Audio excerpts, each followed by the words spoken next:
নমস্কার বন্ধুরা, আমি মিষ্টি। আমার মিষ্টি মন চ্যানেলে সবাইকে সুস্বাগত। আজকের আমি এসেছি ডিম দিয়ে একটা রেসিপি নিয়ে, যেটা হচ্ছে ডিম পুরির ডালনা। এটা ঠাকুরবাড়ির বিখ্যাত একটা রান্না এবং একটা ঐতিহ্যবাহী ট্র্যাডিশনাল রান্না, যেটা কিনা গরম গরম ভাত, রুটি, পরোটা, ফ্রাইড রাইসের সাথে কিন্তু জাস্ট জমে যাবে। তাহলে কিভাবে রেসিপিটি বানাচ্ছি তোমরা দেখতে থাকো। এই ট্র্যাডিশনাল ডিম পুরির ডালনা রান্না করার জন্য এখানে আমি 6টা ডিম এবং 2টো আলু নিয়ে নিয়েছি। এবার আমি ডিম এবং আলুটাকে সেদ্ধ করে নিয়ে ফিরে আসছি। ডিমের আমি খোসাগুলো ছাড়িয়ে নিয়ে একদম ফিরে এসেছি।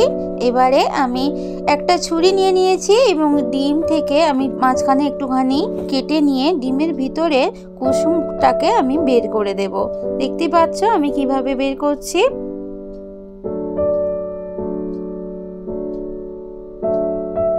এইভাবে সমস্ত ডিমের কুসুমগুলো বের করে নিয়ে আমি তোমাদের সামনে ফিরে আসছি। সমস্ত ডিমের কুসুমগুলো এখানে বের করে নিয়েছি। এবার আমি কুসুমগুলোকে একটু হাতের সাহায্যে স্ম্যাশ করে নেব।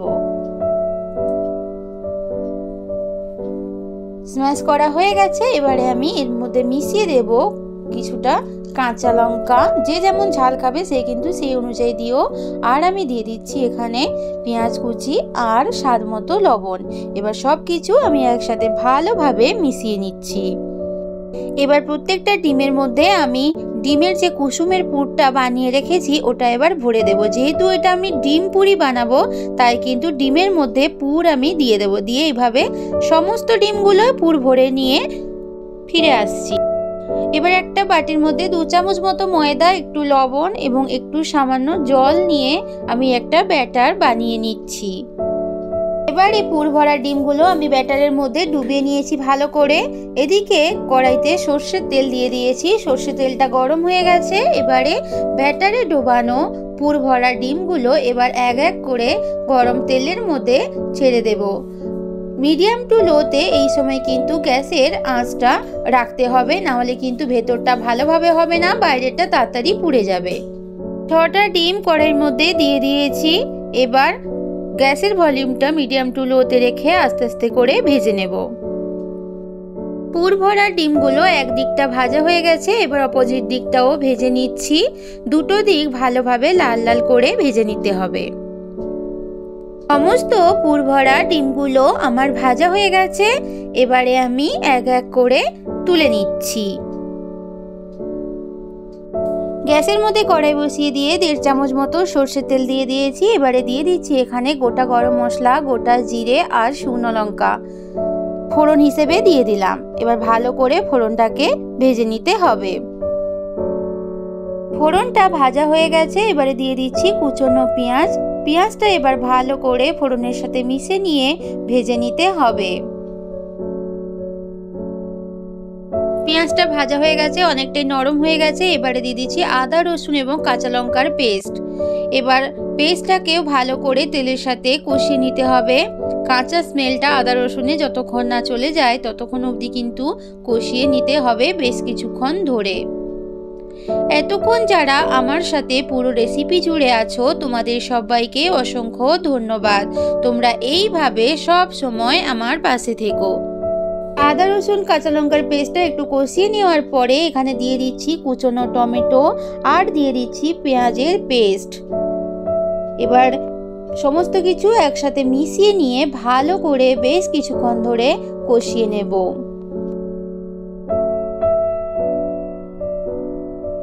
মশলাগুলো বেশ কিছুক্ষণ কষিয়ে নেওয়ার পরে এখানে দিয়ে দিচ্ছি হলদি পাউডার, দিয়ে দিচ্ছি কাশ্মীরি রেড চিলি পাউডার। যেহেতু আমি এখানে কাঁচা লঙ্কার পেস্ট দিয়েছি তাই আমি আর লঙ্কা গুঁড়ো ইউজ করলাম না।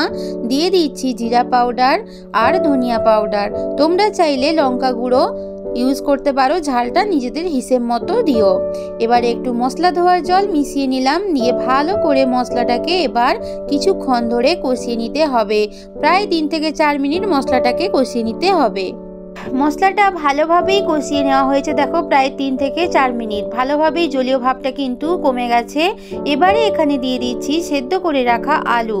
এবার মশলার সাথে ভালোভাবে সেদ্ধ করা আলুটা নিয়ে মিশিয়ে নিচ্ছি এবং দিয়ে দিচ্ছি একটু সামান্য জল। জলটা দিয়েও ভালো করে মশলাটা আলুর সাথে মিশিয়ে নিয়ে কষিয়ে নেব। এবারে এখানে দিয়ে দিচ্ছি স্বাদ মতো লবণ। লবণ দেওয়ার পরেও ভালো করে সবকিছু একসাথে মিশিয়ে নিচ্ছি।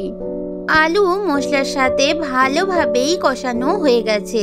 এবার এখানে দিয়ে দিচ্ছি উষ্ণ গরম জল পরিমাণ মতো।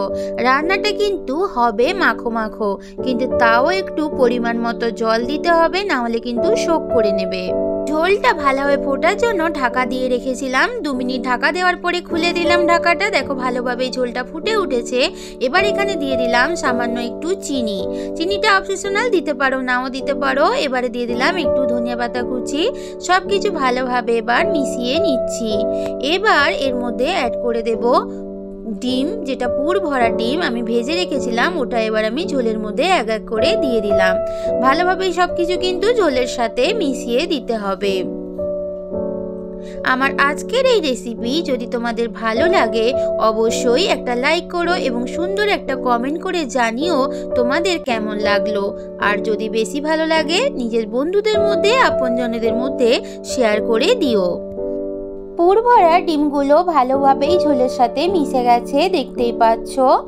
এবারে আমি দিয়ে দিচ্ছি শাহি গরম মশলা। এবার গরম মশলা গুঁড়োটা দিয়েও ভালোভাবে মিশিয়ে নিচ্ছি। ঝোলটা একদমই ভালোভাবে কমে গেছে। এবারে আমি গ্যাসের ভলিউম বন্ধ করে ঢাকা দিয়ে 10 মিনিট রেখে দেব। এই দেখো বন্ধুরা, ঠাকুর বাড়ির বিখ্যাত ট্র্যাডিশনাল ডিম পুরির ডালনা রেসিপি আমার একদম কিন্তু রেডি। আমি গরমা গরম সার্ভ করে নিয়েছি। দেখেই যতটা লাগছে লোভনীয়, খেতে কিন্তু তার থেকেও বেশি দুর্দান্ত। গরম গরম ভাত, রুটি, পরোটা, এমনকি ফ্রাইড রাইসের সাথেও কিন্তু এই রেসিপিটি জাস্ট লাগবে ফাটাফাটি।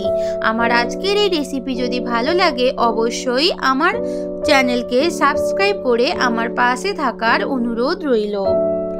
আমার চ্যানেলের এই সমস্ত রেসিপিগুলো পাওয়ার জন্য অবশ্যই আমার চ্যানেলের পাশে থেকে যেও এবং বেল বাটন প্রেস করে রাখো। যখন আমি নতুন কোনো ভিডিও দেব নোটিফিকেশন সবার আগে তোমাদের কাছে চলে যাবে।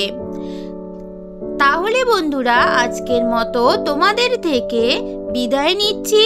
ফিরে আসব নতুন কোনো এক রেসিপির সাথে। ততক্ষণ তোমরা সুস্থ থেকো, সব সময় ভালো থেকো আর সব সময় হাসতে থেকো। টাটা।